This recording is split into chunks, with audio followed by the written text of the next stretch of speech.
Primeiro-ministro vietnamese visita Timor-Leste, onde remete em relação bilateral.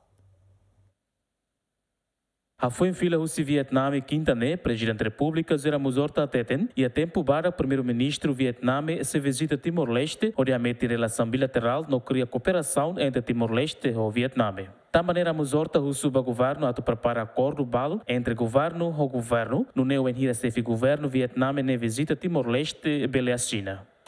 O Vietnã, encontro oficial bilateral com o primeiro-ministro.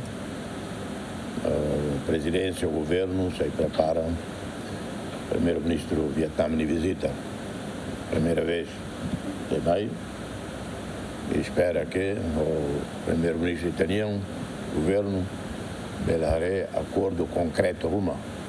Rai Ruane bela China, bela implementa. Vietnã e economia nessa forte teve do mundo, 7% crescimento, tinha semelhante. Ora, para que o mundo enfrenta a crise econômica, mas o Vietnã forte na fatem.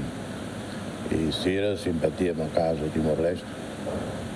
E a tecnologia e a agricultura, pela tete número 1 do mundo em termos de produtividade. Né? A entrega para o governo tem que preparar direto para quando o primeiro-ministro Vietnã mai,